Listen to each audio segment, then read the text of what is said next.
നമ്മളിപ്പോൾ just ലോനാവാല cross ചെയ്തിട്ടേ ഉള്ളൂ. അത് കഴിഞ്ഞ് പഴയ ഹൈവേയിലുള്ള ഒരു വ്യൂ ആണ്. ഇതുണ്ട്, ദൂരെ മലയിൽ വെള്ളച്ചാട്ടങ്ങൾ കുറേ കാണാം അല്ലേ. അത് കഴിഞ്ഞിട്ട് ഇവിടെ സിറ്റി വ്യൂവും.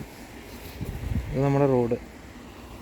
നമുക്ക് അങ്ങോട്ടാണ് പോകേണ്ടത്. ഞാൻ വ്യൂ കണ്ടപ്പോൾ ഒന്ന് യൂ ടേൺ എടുത്തതാണ്. ഇതുണ്ട്, അവിടെയും വെള്ളച്ചാട്ടമൊക്കെ ഉണ്ട്, റോഡും കാണാം.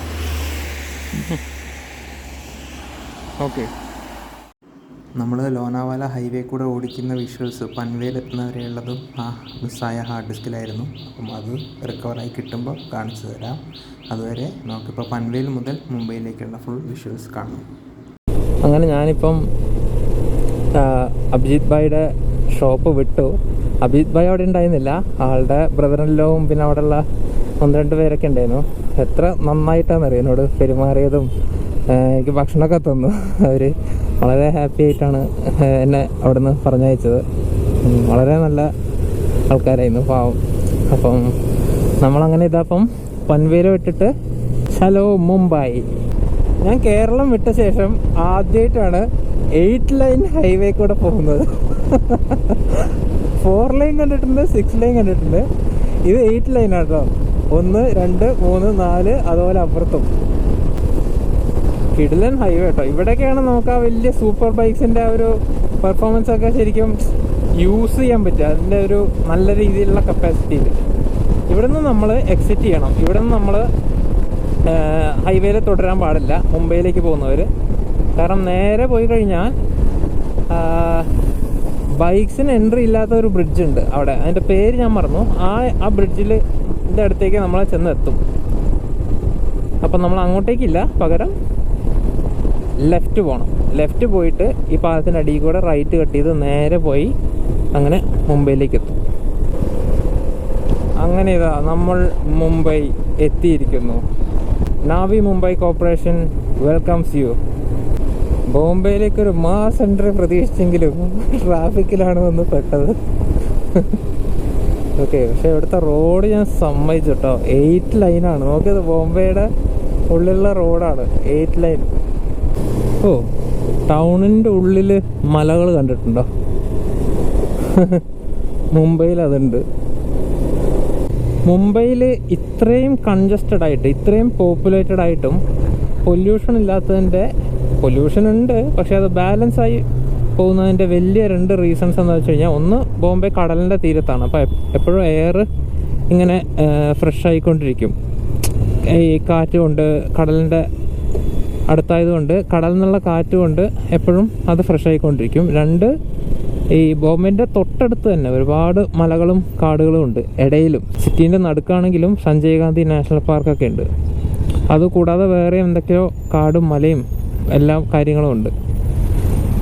അതുകൊണ്ട് കമ്പാരിറ്റീവ്ലി ബാക്കിയുള്ള വലിയ വലിയ സിറ്റീസിനെ നോക്കുമ്പം മുംബൈയിൽ ഈ വെള്ളത്തിനാണെങ്കിലും വലിയ പ്രശ്നമില്ല എന്ന് കേട്ടിട്ടുണ്ട്. അതുപോലെ പൊല്യൂഷനും ലെവൽ ഔട്ടായി പോകും.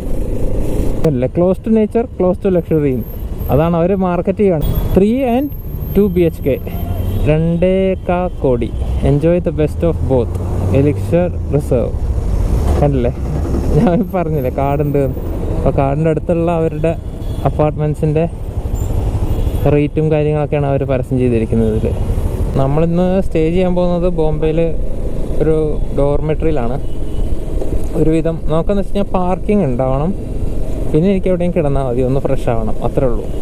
ഫോണൊന്ന് ചാർജ് ചെയ്യാൻ പറ്റണം, നമ്മളുടെ ആവശ്യം അത്രേ ഉള്ളൂ. അപ്പോൾ ഒരുവിധം പാർക്കിംഗ് ഉണ്ട്.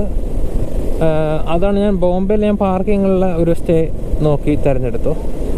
അങ്ങനെ ഗോയിബി പോലെ ഒരുവിധം നല്ല റേറ്റിന് എനിക്ക്, നല്ല റേറ്റ് എന്ന് പറഞ്ഞാൽ 400-ന് ഞാൻ ഡോർമെട്രി എടുത്തു. നമ്മളിപ്പോൾ നമ്മളുടെ റൂമിലെത്തിയിട്ടുണ്ട്. റൂമല്ല, ഡോർമെട്രി. ഓക്കെ, ഞാൻ ഡോർമെട്രീസിൽ താമസിച്ചിട്ടുണ്ട്, പക്ഷേ ഇത്രയും സൗകര്യമുള്ള ഒരു ഡോർമെട്രി ഇത് നോക്കും. ഇവിടെ ഒരു ചെറിയ ഫാനുണ്ട്, AC ഉണ്ട്. ഇത് കണ്ടോ, ഇവിടെ നമുക്ക് നമ്മളെന്തെങ്കിലും സാധനങ്ങൾ വെച്ച് ലോക്ക് ചെയ്യാനുള്ള സൗകര്യമുണ്ട്, ചാർജറുണ്ട്, ലൈറ്റുണ്ട്, തുണി ആറിടാൻ, തോർത്തോ അങ്ങനെ എന്തെങ്കിലും ആറിടണമെങ്കിൽ അതിനുള്ള സ്ഥലമുണ്ട്. അടിയിൽ കണ്ടില്ലേ, ഇത്രയും സ്ഥലമല്ല, ഈ 2 പോർഷൻ ഇതും നമുക്ക് ലോക്കുണ്ട്. ഈ ലോക്ക് വെച്ച് അത്യാവശ്യം സാധനങ്ങൾ എടുത്ത് വെച്ച് പൂട്ടിയിട്ട് പോകണമെങ്കിൽ പോവാം. അപ്പോൾ ഈ ഒരു ഐഡിയ സൂപ്പറാണ് അവരുടെ. നല്ല ക്ലീനുമാണ്, എനിക്ക് നല്ല ഇഷ്ടപ്പെട്ടു. ഇവിടെ അറ്റാച്ച്ഡ് ടോയ്ലറ്റാണ് 4 പേർക്ക്, 1 2 3 4 5 6 പേർക്കായിട്ട് ഒരു വലിയ റൂം, അതിലൊരു അറ്റാച്ച്ഡ് ബാത്റൂം. സംഭവം ഞാൻ മനസ്സിൽ വിചാരിച്ചതിനേക്കാളും വളരെ നല്ല ഒരു ഡോർമെട്രിയാണ്. അവരത്ര 400 അങ്ങനെ എന്തോണം ചാർജും ചെയ്യുന്നുള്ളൂ ഒരു ദിവസത്തേക്ക്. എനിക്ക് ഏറ്റവും ഇഷ്ടപ്പെട്ടത് ഈ ഒരു ലോക്കിംഗ് സിസ്റ്റമാണ്. കാരണം ഞാൻ എൻ്റെ സാധനങ്ങൾ എവിടെ വെക്കുന്നതാണ് നാളെ രാവിലെ പോകുമ്പോൾ ആലോചിച്ചത്. പക്ഷേ വളരെ നന്നായിട്ട് എനിക്ക് തോന്നി, നല്ലൊരു കോൺസെപ്റ്റാണ്. പിന്നെ നമ്മൾ പ്ലാൻ ചെയ്ത ഷെഡ്യൂൾ അനുസരിച്ച് നമ്മൾ കുറച്ച് നേരത്തെയാണ് ഇപ്പോൾ സ്ഥലങ്ങളിലൊക്കെ എത്തുന്നത്. സ്പീഡ് പോകുന്നതുകൊണ്ടല്ല, വിചാരിച്ചതിനേക്കാളും പെട്ടെന്ന് എല്ലാ ഏരിയയും കവർ ചെയ്ത് പോകാൻ പറ്റുന്നതുകൊണ്ടാണ്. പിന്നെ ഇടയിൽ നമ്മളൊന്ന് 2-3 സ്ഥലങ്ങൾ പോകാനും പറ്റിയില്ല കാലാവസ്ഥ കാരണം. അപ്പോൾ അങ്ങനെ എനിവേ ബോംബെ വിശേഷങ്ങൾ നമുക്ക് കാണാം. ഓക്കെ, ഞാൻ ഈ ഡോർമെട്രിയുടെ ഡീറ്റെയിൽസ് എന്തായാലും ഡിസ്ക്രിപ്ഷൻ ബോക്സിൽ കൊടുക്കും. കാരണം ഇത്രയും നല്ലൊരു സൗകര്യം തന്നതിന് ഞാൻ എൻ്റെ ചാനലിലേക്ക് എനിക്ക് പറയുമെങ്കിലും വേണം. കാരണം നിങ്ങൾ വരുന്നുണ്ടെങ്കിൽ ഈ ഭാഗത്ത് സ്റ്റേ ചെയ്യാം.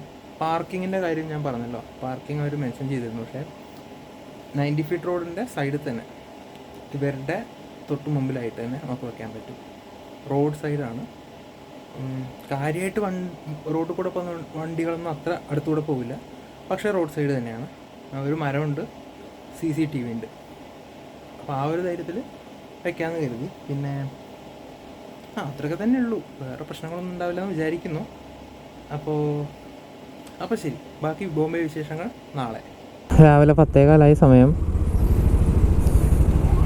പയ്യെ നമുക്ക് ഇറങ്ങാമെന്ന് വിചാരിച്ചു. അപ്പോൾ നമ്മൾ ഇന്നലെ സ്റ്റേ ചെയ്ത 90 ഫീറ്റ് റോഡിലെ ഹോട്ടൽ റെസ്റ്റ് ആൻഡ് നെസ്റ്റ് ഡോർമെട്രിയിലാണ്. സംഭവം ബിൽഡിങ്ങും അതിൻ്റെ ഇതൊക്കെ ഇന്നലെ ഞാൻ കാണിച്ചതുപോലെ സൂപ്പറാണ്, ഒന്നും പറയാനില്ല. പക്ഷേ ഈ ഒരു ലൊക്കാലിറ്റി, എൻ്റെ ദൈവമേ, ഇത്രയും വൃത്തികെട്ട സ്ഥലം, ഫുൾ വേസ്റ്റും ചളിയും ഇതൊക്കെ കേട്ടോ, ഒരു രക്ഷയില്ല. മഹാവൃത്തികെട്ട ഒരു ലൊക്കാലിറ്റിയാണിത്. അതിൻ്റെ ഉള്ളിൽ കുഴപ്പമില്ല, നമ്മളിപ്പോൾ ബൈക്ക് അവിടെ പാർക്കിങ്ങിൻ്റെ ആ ഭാഗത്തൊന്നും വലിയ പ്രശ്നമില്ല. പക്ഷെ ഒരു 10 മീറ്റർ മാറിക്കഴിഞ്ഞാൽ പിന്നെ പോയി. അങ്ങനെ ഫുൾ മഹാവൃത്തികെട്ടിരിക്കുന്ന സ്ഥലമാണ്. ഓക്കെ, ഏതോ കുർള റെയിൽവേ സ്റ്റേഷൻ്റെ അടുത്തുള്ള ഭാഗങ്ങളാണ് ഇതൊക്കെ, ഉള്ളിലേക്കുള്ള സ്ഥലങ്ങളാണ്. Welcome to Dharavi. ഭാരത് പെട്രോളിയത്തിൻ്റെ പമ്പല്ലേ കാണുന്നത്. 106 രൂപയാണ് കേരളത്തിൽ, അതേ വില. ഈ ഒരു ബ്രിഡ്ജ് നോക്കിയാൽ നല്ല രസമുണ്ട്. ഓരോ പില്ലറിലും ഓരോ പെയിൻറ്റിങ്സ് കാണാം. സൈഡിൽ നിന്നും അതെ, പാലം കാണാൻ നല്ല ഭംഗിയുണ്ട്. ഇവിടെ ലെഫ്റ്റ് സൈഡിലതെ ചുമരിലൊക്കെ അതാ ഒരുപാട് പെയിൻറ്റിങ്സ്. അത് ബോംബെനെ പറ്റിയുള്ളതെന്ന് തോന്നുന്നു. ടാക്സി, വടാപ്പാവ് കഴിക്കുന്നതും അങ്ങനെയൊക്കെ പലതും കാണാം. ആഹാ, നല്ല തണുത്ത കാറ്റടിക്കുന്നുണ്ട്. എനിക്ക് തോന്നുന്നു നമ്മൾ കടലിൻ്റെ സൈഡ് എത്തിയില്ലേ, അതുകൊണ്ട് അവിടുന്ന് വരുന്നത്. ദൂരം പാർക്ക് ചെയ്തിട്ട് ഇവിടെ ഹാജിയലി ദർഗേൻ്റെ അടുത്ത് എത്തിയിട്ടുണ്ട്. ഇത് ദർഗയല്ല, ഇത് ഇവിടെ ഫേമസ് ആയിട്ടുള്ള ഹാജിയലി ജ്യൂസ് സ്റ്റോറല്ലേ. നമ്മൾ ദർഗേൻ്റെ മെയിൻ എൻട്രൻസിൻ്റെ അവിടെയാണുള്ളത്. ഇത് കണ്ടില്ലേ, മുംബൈ കോസ്റ്റൽ റോഡ് പ്രൊജക്റ്റിൻ്റെ കൺസ്ട്രക്ഷൻ നടക്കുന്നുണ്ട് ഇവിടെ. ഈ ദർഗയോട് ചേർന്നിട്ടാണ് കൺസ്ട്രക്ഷൻ നടക്കുന്നത്. പക്ഷേ ഇത് ഈ കൺസ്ട്രക്ഷൻ കഴിഞ്ഞാൽ പിന്നെ ദർഗ ഇവിടുന്ന് നന്നായിട്ട് കാണാനും പറ്റും, റോഡിലൂടെ പോകുന്നവർക്കൊക്കെ. ഇവിടുന്ന് സിറ്റീൻ്റെ വ്യൂ കണ്ടില്ലേ, ചുറ്റും വലിയ ബിൽഡിങ്ങുകൾ. കടലിൻ്റെ തീരത്ത് നമ്മളങ്ങനെ വീണ്ടും അറബിക്കടൽ തൊട്ടിരിക്കുകയാണ്. ദർഗ ഓപ്പണാണ്, നമുക്ക് അങ്ങോട്ടേക്ക് പോയി നോക്കാം. ഓക്കെ, ഒരുപാട് ആൾക്കാരും വന്നു നിൽക്കുന്നുണ്ട്. ഇവിടെയും കൺസ്ട്രക്ഷനൊക്കെ നടക്കുന്നുണ്ട്. ഇതല്ലേ, ബീച്ചിലും കടലിലേക്കിട്ട വേസ്റ്റൊക്കെ തിരിച്ച് തള്ളിയിട്ടുണ്ട്. നമ്മൾ ഗോകർണത്തിൽ കണ്ടപോലെ. മുംബൈ ഹാജിയലി ദർഗ. അങ്ങനെ ഇതപ്പം ദർഗയിൽ കയറി ദർഗേൻ്റെ ബാക്ക് സൈഡിലെത്തിയിട്ടുണ്ട്. ഇവിടെ കടലാണ്. ഇവിടുന്ന് ഇങ്ങനെ ദർഗ കാണാം നമുക്ക്. ഇവിടെ കണ്ടില്ലേ, ഇതിൻ്റെ ആ മാർബിളിലെ ഡിസൈനൊക്കെ കാണാൻ നല്ല രസമുണ്ട് അത്യാവശ്യം. കണ്ടോ പാറ്റേണൊക്കെ, ഇപ്പോൾ മാർബിളാന്ന് തോന്നുന്നു കണ്ടിട്ട്. കൺസ്ട്രക്ഷൻ ഉണ്ടല്ലേ. പക്ഷേ ഈ പറഞ്ഞ പോലെ കടലിൻ്റെ സൈഡിലായതുകൊണ്ട് അതിൻ്റെ ആ ഒരു നിലനിൽപ്പിനെ അത് ബാധിക്കും. ഉപ്പ് കാറ്റും ഇതൊക്കെ സ്ഥിരം അടിച്ചുകൊണ്ട്. അങ്ങനെ ഹാജി അലി ദർഗയ്ക്ക് വിട. നമ്മളെ next stop gate way of India, Mumbai. Gate way of India straight. നമുക്ക് ഓരോ ബിൽഡിങ്ങുകൾ മെലിഞ്ഞിട്ട് നല്ല ഹൈറ്റ്. അതുകൊണ്ടൊക്കെ കൺസ്ട്രക്ഷൻസ് നോക്കണേ. ടോണി സ്റ്റാർ ടവർ പോലെ ഉണ്ട് ആ ഒരു പുറകിലുള്ള ബ്രൗൺ കളർ ടവർ കാണാൻ.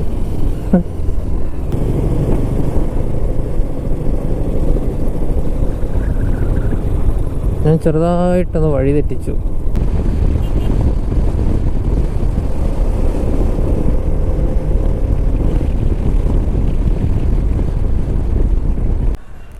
നമ്മളുള്ളതിപ്പം നരിമാൻ പോയിൻറ്റിൻ്റെ അടുത്താണ്. നമ്മളിവിടെ ബീച്ച് സൈഡിൽ വന്നിരിക്കുകയാണ്. കടൽ വലിയ റഫല്ല, പക്ഷേ നല്ലൊരു എന്താ പറയുക, നല്ലൊരു ടൈം. ഇവിടെ ഉള്ളത് ഒബ്രോയ് ഹോട്ടലാണ്, the Oberoi. Okay, full Mumbai city ഇതല്ലേ, ബിൽഡിങ്ങുകൾ കണ്ടിന്യൂസ്. എന്തല്ലേ the institute of science Mumbai. Wow, നല്ല കാണാൻ നല്ല രസമുള്ള building. The gateway of India, Taj. അങ്ങനെ ഇതാ നമ്മൾ Tata, Taj and gateway of India.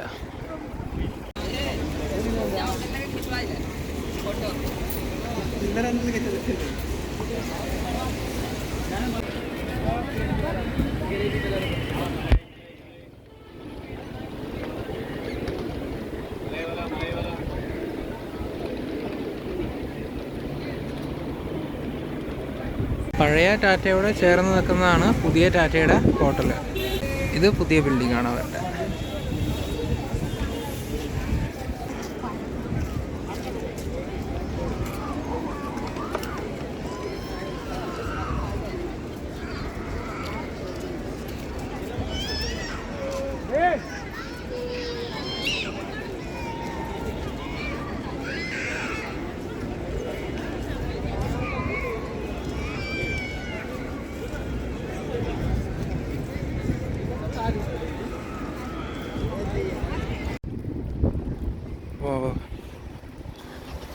മുംബൈയിലെ ഒരുവിധം ചുറ്റിക്കാഴ്ചകളൊക്കെ ഞാൻ ഉദ്ദേശിച്ച സ്ഥലങ്ങൾ കഴിഞ്ഞിട്ടുണ്ട്.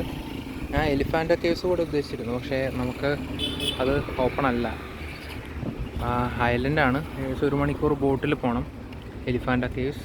ബോട്ട് കയറിയതിന് ശേഷം നമുക്ക് അവിടെ പോയിട്ട് തിരിച്ചു വരാൻ പറ്റും. പക്ഷെ അത് ഇന്ന് തിങ്കളാഴ്ച ആയതുകൊണ്ട് അത് ഓപ്പൺ അല്ല. അതുകൊണ്ട് അത് ക്യാൻസലായി. ബാക്കിയെല്ലാം ഉദ്ദേശിച്ച സ്ഥലങ്ങൾ പോയി കഴിഞ്ഞു. അപ്പോൾ പതുക്കെ റൂമിലേക്ക് വിടാം. ഇനി ഡോർമെട്രി.